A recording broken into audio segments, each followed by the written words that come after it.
Bonjour, bonsoir, Nabantabiso, tout partout dans le monde entier, bisika tous vos amis. Kaka ndenge to message a toujours copié Sabino ba salutation. Une fois de plus encore, bonjour, bonsoir, Nabantabiso, tout partout dans le monde entier, bisika tous vos amis. Merci pour nous s'abonner, pour commenter, pour partager, pour liker.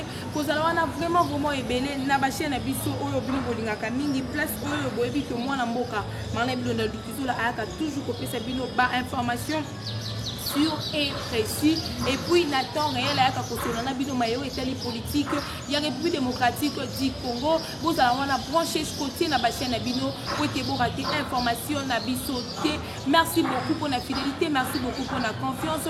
Mon numéro de téléphone plus 143 97 10 87 028 plus 143 97 10 87 028. Merci beaucoup une fois de plus encore pour la fidélité, pour la confiance. Oyo bozo pesa biso tango nyonso et puis nangonga nyonso pour être beau raté ba émission na bino politique te ya République démocratique du Congo. Na pesimbote na bananga tout baza na France, Allemagne, Belgique, partout dans le monde entier. Beau s'abonner massivement na ba chaîne na bino pour être beau raté ba information na bisoté, pour être beau raté actualité politique na bisoté boye ba déjà mbokela la kindenge nini et la muki ndenge nini pour zo kende kolala ndenge nini kaka toujours au service du peuple congolais à votre humble servante Marlène Bilonde Lukizola. Mon numéro de téléphone je répète encore plus 143 97 10 87 028 plus 143 97 10 87 028. Le déjà boza komi tout na banda ko mwana mboka yeko loba na bino nini mwana mboka yeko sola na bino nini mwana mboka yeko sola na bino mayo etali politique ya République démocratique du Congo. Comme j'ai toujours dit, j'ai toujours insisté. Oyo nyonso ezali hormis la politique, je ne parle pas de ça na yaka na polémique te mambo te qui pour qui contre, non. Moi dans mon plateau je viens parler juste de la politique de la République démocratique du Congo. Mboka na biso kende eza euti wapi ekomi wapi et puis ezo kende wapi pe solution ni tokoki ko apporter na domaine nini et puis pona nini faut banani na place nini. Bon, ça on a vraiment branché et belé la chaîne Nabiso, vous commenter, vous partager, vous liker. Le lot déjà, n'ayez solo Nabino par rapport ya ndenge ba outil kokanga, ba outil qu'on retrouvait plutôt, ba tennis, ba armes, ba biloko belé, place wapi nanda oyoyo, maman Olive Lembe, ndako biso toyebike. Ndaku ya Kabila, ndaku ya Olive Lembe, ndaku ya politika na mbena famille ya mobimezanga na kinga kati nzoka bakosa kabiso bazali na bandaku par-ci par-là. Na ko expliquer bino et puis te ko analyser na bino pourquoi il faut ça la mabongo et puis pourquoi il faut le ko wana ça la mabongo. To ko sola na bino et puis to ko beta par rapport ya ba dire ya Vital Kamerhe et puis je vais encore parler du procès à Matata Ponyo Ezali qui s'est passé actuellement aujourd'hui même au niveau de la Cour constitutionnelle.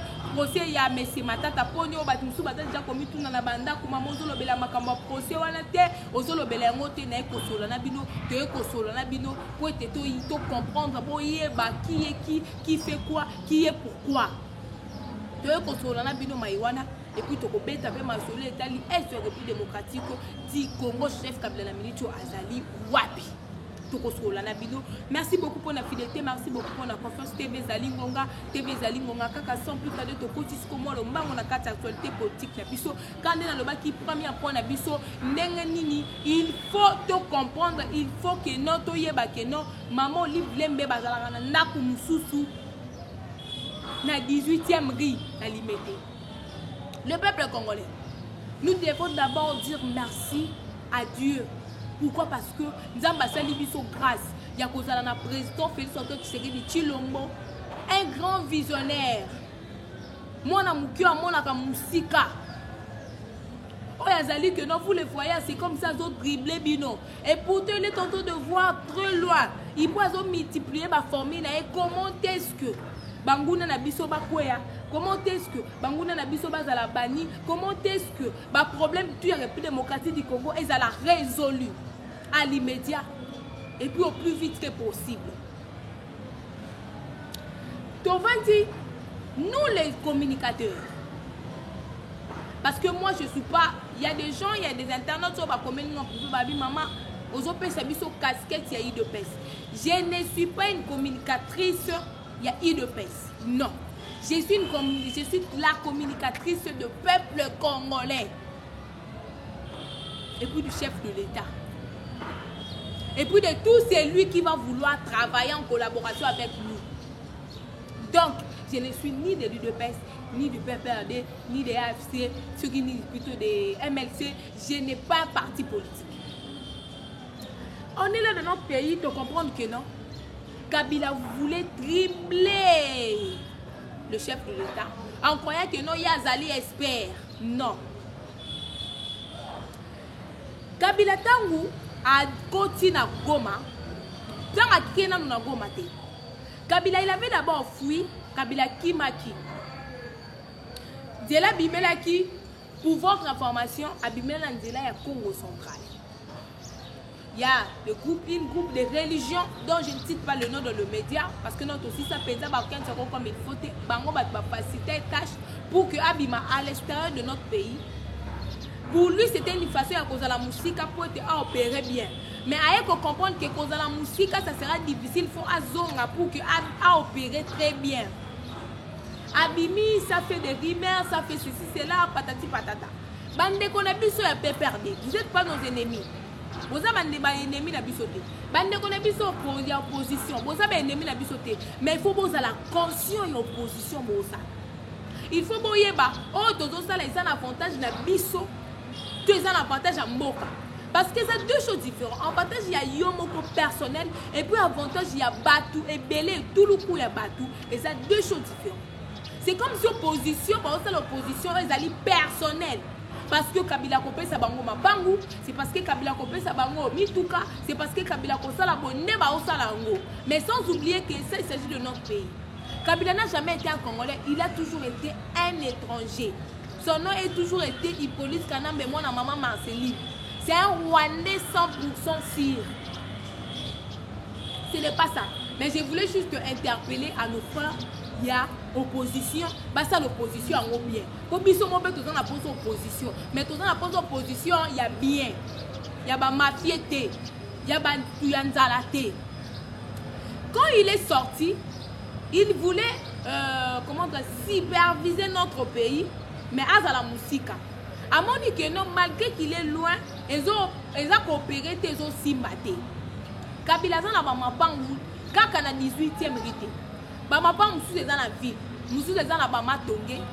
Ma pang mususu ezali na niveau ya Ipen, voilà. Asana bama pang ebele Kabila que vous voyez. Si le système ni na sala malin qu'il est aloba, il faut naper sa bango position ya place moko. Oh bango tout ba ebi que ceux qui tolingi to perquisitionner, il faut to kene wapi kaka na kingakati. Pote à la longue nenga lobaka nenga prometera que non alobi au revoir, mais à bientôt. Cela veut dire quoi? Azali n'a pas de détecteur partout. Kabila n'a pas seulement de parcelles à Kinshasa, mais Azali n'a pas parcelles même dans de provinces. Même dans Goma place Azali Kofan. Azali place où Azali Lupa Mounaye. Place Lupa Mounaye a Yemoko à Sombe Azali Kuna. Mais les gens ne savent pas ça. J'avais hier parlé que non, il faut servir sa renseignement na biso banda kolande la mututu. Tout le monde est à la bébé. Il faut mututu azala wa faut ba yeba asomba lupangu wapi azanani il fait pour nani ni pour nani na pas na place. Pourquoi il y a la place sauter? Pourquoi ça la boété? Ça sera une façon de protéger le pouvoir au tozana. Et ça passe si qu'on a un pouvoir et ça est binoté. C'est tellement difficile de ne pas avoir un pouvoir où ils allaient à binoter. Le peuple congolais. Kabila il est sorti, il a fait de la sorte que Alandela, Bamakambounion, et tout, ça n'a pas marché, ça n'a pas tenu, et simbité. Bah plan on a eu tout à Zalaki, n'a ngonion, sonyo sakoka qui kosala pour que empêcher plutôt à Luka comment préparer une deuxième coup d'état, balkanisation, tout ce qu'il voulait chercher là est simbité. Aïe ce qu'on a beau. Objectif n'a pas go mais ça comme je vous avais dit hier que non. Qu'on soit jeune, pas jeune. Groupe na ye ya batu. Koti na bango ba kende ko sadere na ba wazalendo pour que bazwa ba information ba wazalendo ba memela Kabila ba luka comment est-ce que ce ba neutraliser wazalendo parce que la mito ba ebi que no to la surface na faire décéder. Tout ça ce qu'on fasse là ba wazalendo. Hormis ça ils se sont dit que non, vu que les cornets nanga et les autres n'ont pas pu arriver à Kinshasa, il faut biso siko to créer le moko. Alors bina banaku nanga tout na za nango na province qui a Kinshasa, il faut na luka commune ezali poumon. Je vous dis bien, suivez-moi très bien. Il faut na luka commune ezali poumon. Ouais, ezali que non ce que le moko boye salami directement est paralysé ville province de Kinshasa et puis les pouvoirs en place, ils la renverser au plus vite que possible. Il y a un moment où il qui limiter. Pourquoi il faut la limiter? C'est parce que la limiter, parce que la limiter, ça donne, il y a le siège de l'UDPS, la limiter. D'accord, il y a Maman Max, ils ont la limiter. D'accord, il y a CG, il y a parti à l'UDPS, ils ont la limiter. Limiter, ils allaient commune, ils allaient que non. Et ils allaient dans un grand homme, ils ont mis pouvoir en place. C'est qu'il faut na limiter parce que souvent, si vous regardez bien, tous les mouvements et ça, la makana Kinshasa, et ben nous la limiter. Ou peut-être la population va l'image, va télémélatom soit ambassade moroboy. Ba mouvement là tout est la limiter. Et ben delikuna et puis ben tout ça va commune ici. Bon soyez mauvais dans moi babilili baboni nanga. Vous allez comprendre que non, ce qui mouvement moko lingé salam. Ya liboso. Li mettez mou dans la lokola pour moi en fait bango de bat babandaka départ ya nyonso soki ka li meta pelisi piné oyo ki vit la zui ozui tiango azui bango tout bazui c'est comme ça yango moni il faut bango basala pe na kuna bango place au babiloko na bango tout evande les akuna bas ba moni ba teni ya ba FARDC ya ba tikata ya ba baba ya police ya beaucoup de tenir bini kuna na kati. C'est une façon ça déni. Balinga qui base un groupe de gens. Là ici bango bateni wana babimi c'est comme si les militaires va se révolter contre le président Félix Antoine Tshisekedi dit le mot et bandele liwapi na niveau limité. Balinga qui ba banda nanu ko paralyser liberté, ba paralyser siège à l'UDPS pour que ba kokasikoyo pour kota la Kinshasa malamoko. C'est ça qui était leur plan. C'est ça qui était leur plan. Service à renseignement, je vais d'abord vous dire un merci parce que cette fois-ci, Boyoki, Bozo Landela. Mais bon, Landela, la biso, par ma part, on a eu tout etikali. Il y a encore des éléments, il y a encore des choses qu'on doit voir, il y a encore des choses, des nouvelles choses. Il faut biso comprendre parce que Kabila c'est un malin. Et puis j'insiste, Kabila reste Azak toujours Kanagoma, à Kimité. Tous les gens qui vont venir dire que à terre, à Kimité, à Sakanagoma. Vu qu'Aébi Kebazoui a limité, il y a eu plein des arts, il y a vu les alliés, il est dans beaucoup de communes. On est toujours de chercher service en renseignement. C'est le moment porté à côté les mains. Il y a Kobanda, Koluka, Kolanela, tout. Moi je vous dis les Congolais. Tout le monde a minute à sa suspect. Et ça, na mouton na minute au qui couper sa confiance na yo. Na minute nous les Congolais, on n'a pas le droit de donner confiance à tout le monde. On est maintenant dans une phase où que non, on doit faire un effort. Il y a que mouton ça peut mettre dans un système. Parce que tu habites à utiliser na. Ba wazalendo plutôt ba toi Kabila ko utiliser na goma pour te ba ki considérer na ba wazalendo ce sont des Congolais. Ba étrangers te. Ba Congolais il y a le corso. Ba on le peut bazala qui préparer pour te ba paralyser limité. Ce sont aussi des Congolais. Bazab étrangers. On va toujours commencer à utiliser nous-mêmes le Congolais to banda ko bomana entre nous. Donc restons vigilants. L'air est grave. Mais on sait que non, avec Dieu, avec Moukouatombolo Fati Béton, tout ira mieux. Ni on se coquine de malamou, ni on se peut qu'autambola comme le Mobali, comme il faut. Ni on se coquine de malamou, ni on se qu'autambola comme il faut. Il y a un besoin que non, tout ça est parce que le gouvernement, et ça n'a pas de solide. Quand le gouvernement, oui, bien bazana bango. Mais bateau il fallait qu'il passe à la place, il fallait qu'il passe à la bazate. Bateau il fallait qu'il puisse sauter dans la place, on a bazate.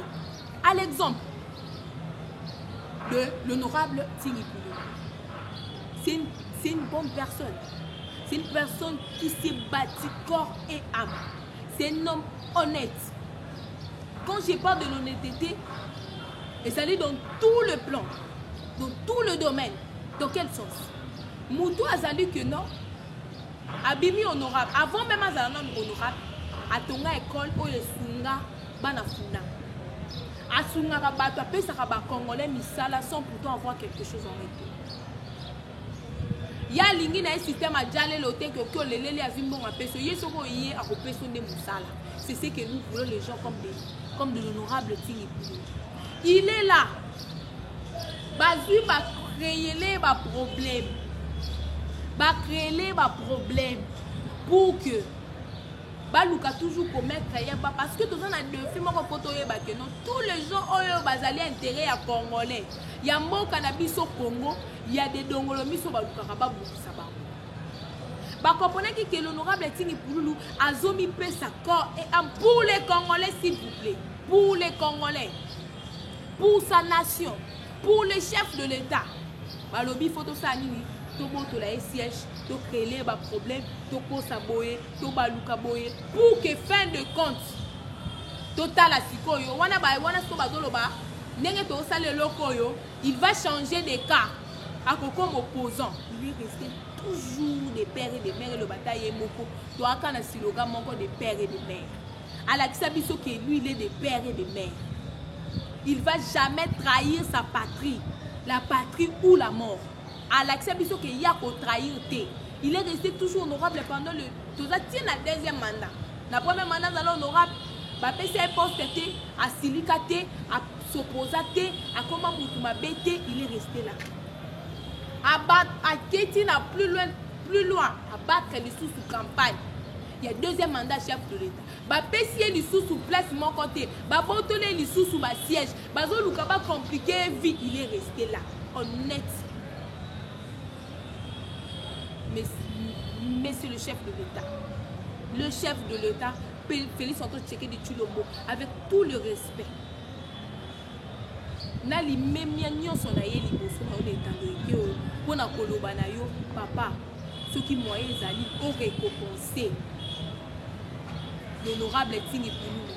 Récompense na wana ezali personnel té. Récompense na wana ezali intérêt à ba congolais. Imagine que bozui bo PC ministère moko boye wana. Vous pensez que le peuple congolais chômage et continuer non. Vous pensez que PC institution moko boye plutôt entreprise moko publique moko boye. Vous pensez que population va continuer le chômage, je ne pense pas. Baza bateau ya ko pesa misala comme il faut ezali bateau oyoyo. Ba congolais bati misu na bango bazotala bango. Le chef de l'État où ils ont le deuxième mandat, vous n'avez pas le droit de commettre beaucoup des erreurs, non. Vous avez maintenant le droit cette fois-ci il y a collaxé le peuple congolais que dans un bateau bilo bovini comme nous les Congolais les communicatrices moi Marlène Bilo Kizola je vous demande je vous en supplie de donner à l'honorable Tingui Pouloulou un très bon ministère. Si pas un très bon ministère, même une société, il y a l'État, ça sera une bonne chose. Les Congolais seront très contents. C'est là qui n'a vraiment un sujet d'abissoté, comme j'ai toujours dit, j'ai toujours insisté que non. Quand on a arrêté tout ça, Bakangi Babilo, on a tout. Il y a un moment que maman Olive a demandé que non abîme. Vous avez vu seulement les chefs de l'État à suspendre tout en dehors de Yamboka. N'a pas suspend la bissonion. Il a suspendu tous les vols. Nous devons bimater, pas de sortie. Pas de sortie. Vital Kamerhe, il a demandé combien de fois Batikaya Bima. On a refusé. Pourquoi? Parce que matata pona à sa camparaki à sa gisaki que non yende matata ponyo yende matata ponyo yende matata ponyo. Il se retrouve où maintenant? Yewana le loba to samedi c'est un cour constitutionnel. Nanu abimité, tozana nous ne bandela ba procès, tozana nous ne bandeli nanu ya komona au chef de l'État zo ça. Pour que le Congolais puisse mieux comprendre qui est président Félix Antoine Tshisekedi Tshilombo et puis banani il faut na place nini. Banani il faut na place nini. On est là. Tout le monde dit que non. Na kati ya ensemble. Baluki ba voter loi moko boye que non. Ba enseignant ba za la mieux payé. Est-ce que vous avez vu Vital Kamerhe? Atikala ko luka que non asale la mention ata isala na ba rencontre plutôt na ba réunion tout y ensemble na ba plénière tout plutôt y ensemble que non baba nda ko voter banani baza pour que salaire ba enseigner mata. Non. Pourquoi? Parce que baluka qui va longola mais c'est Willy Bakonga non tête ya EPST pour que bango basala musala bango comme il faut. Pourquoi? Parce que va comprendre que non. L'avenir de demain, et ça dit jeunesse. Jeunesse c'est quoi? C'est l'éducation. L'éducation de base. Oui, ça dit l'école primaire, secondaire puis humanité. Si qu'on faut tout longola mutuana oyo ya sala ka musala bien. Muto yo yende ngaza bongo avec lui quantité. Parce que moi je vous dis, ceux qui n'a minute sur Tosali oyo que monsieur Willy Bakonga zala qui toujours en tête à EPST. Vous pensez pas pour ça vous savez que rentrée scolaire à nous c'était difficile pour les enfants. Parce que là combien de mois bava na banda ko bano batanga na école privée. Bano batanga na école privée. C'était pas logique que non bana ba souffrir les bazo souffrir wana. Condition ni bana bazo tanga. Mais quand c'était dans l'époque il y a monsieur Willy Bakonga, vous avez compris que bana batangi comme il faut. Enseignement de la gratuité de l'enseignement est là qui est très bien exercée. Gratuité de l'enseignement est salamaki comme il faut. Bana babano vit manakata ba saleté le quoi ba poisson plutôt ba mbisi ba te ba on a kata sardine. Non. Il y avait toujours un équilibre. Bazo luka comment est-ce que bana base na ba bonne condition. Ba enseignant base la mieux payer muto yo asali musala comme il faut. Est-ce que c'est une personne d'être maltraitée comme monsieur Willy Bakonga? D'être rejeté comme M. Willy Bakonga, d'être humilié comme M. Willy Bakonga. Non. Le chef de l'État. Zoaka a encore de provisions au Tali pour voir. Est-ce que Moutou fallait qu'il place Wana Logo? Non. Moutou il fallait qu'il place Wana. C'est pour l'intérêt de notre pays. Parce que lui, s'il était là, si lui il est là, ceux qui vont zonguer ici, ils sont à place Wana. Moi, je vous dis, jeunesse, il y a l'homme qui est efficace et qui a une vivacité à ma casse. Parce qu'il est en train de lutter, de se battre. Enseignement la mission est à la solide. Asa Mouto au chef de l'État, avec tous les esprits que je vous dois. Dans le remaniement, les autres salama. Nous en avons ça, c'est l'honorable Willy Bakonga. Azonga na place. Azonga na EPST. Ceux qui vont dire que c'est la EPST, bon, à ta société, mon corps. Botindiye. Yé peu importe place pour retirer. Société n'y a pas de bino pour couper ça y est. Pour mon que non. À osala musala ka ndenge moko. Parce que oya muto yo couper ça ka yona pesa sala musala comme il faut chèque salate. Détourner mes salate. Vous pensez que vos sociétés muso mo pesa en salate ou bien vous si vous pensez que c'est ka place on a ba des autres tout ça mais osala mal. Non, je ne pense pas. Chef de l'État, on a encore besoin que non. Bateau tout ça na bango pour ça. Bazonga na place wana. Mutuna place na ye. Tout le monde a sa place. Bateau et baosa la mutate, ils doivent être dégagés. Il faut malongwa. On a besoin que de profiter pe na mandat. Vous avez na posa ba Congolais puis ba lobi. Eh! O le bata na yo kango na ide ba bitu lo mujam. Ba lo bata bongo. C'est ce que nous on a besoin. C'est que nous les Congolais nous voulons. Les peuples congolais, bon salawana, lit sous le colo à lisse. Lit sous le colo à lisse. Mais en ce qui concerne la guerre, oh, et l'eau que ça suscité. Bako sabino teo, babotoli, basali, bazongi, c'est l'eau que ça suscité. Là, na bango balinga ki basala, moi j'aimais l'un de mes internautes, Kati Partouana. Tindeli bawanselo, de bisi bango, moi na mboka marle bio de biso là. À l'obi qui est non, bon ça l'a pris dans. Beaucoup de ça les sous batute, kati ya ba s'adhérer sous nada na ba wazalen doté. C'est pour notre intérêt. Ils ont fait ça. Je suis très contente. Très contente tel que je suis là. Je suis vraiment très contente. Le peuple congolais. Beaucoup de gens sont ça. Kabila, les Vital Kamere, Matata Pogno, Olive Lembe, même Kabila, moi je vous dis, à Obimate. On dit qu'on est à Goma, à Obimate, Toka. À Obimate, c'est facile, c'est très facile même. À Obimate, Torozona Bisoye n'a pété nyonso. Torozona Bisoye n'a pété nyonso. Torozona Bisoye n'a pété nyonso. bozala wana vraiment ebele na émission na bino politique bolingaka mingi ekamamaka epango na mboka mana bino da lukizola sikoyo tokomi na suka ya émission na biso kaka ndenge tomesana na bino toloba tv ezali ngonga tv ezali ngonga bokommente bopartage bolike bosabone massivement na bachaîne na bino bolingaka mingi chaîne na bino ezali wana mpona kopesa bino bainformation politique ya république démocratique du Congo et puis nalina loba na bakabiliste et tout botika kosatake na honorable Lukulasi na Jean-Marie Lukulasi ke non ye azokolakisa nini ye azali nani alobi nekuta ebele talobi kaka ke non soki Kabila ye seke biso tout tokokufa abomi mutu te d'être obligé de défendre son pays oyo na minute oyo tokomi na likambo mabele toza na posa bato ya malonga cette fois toza na posa bato balobaka bato babangaka koloba te toza na posa ya bango eti mese Jean-Marie Lukulasi ya bangaka mutu te ya défendaka babien ya défendaka bajustice toza na posa ya bato ya bongo. Merci beaucoup, chers internautes. Vous allez vraiment bien. En direct pour la émission de Bino Politique et Kambamaki. Et pas moi, Namboka, Manem de Lukizola. Pour continuer toujours pour commenter, pour partager, pour liker, pour s'abonner massivement à la chaîne Abisso. Mon numéro de téléphone, puis 643 97 10 87 028. Puis 643 97 10 87 028. Wana Tokutani Balasima. À nous revoir à la prochaine numéro. Merci beaucoup. Ciao, ciao.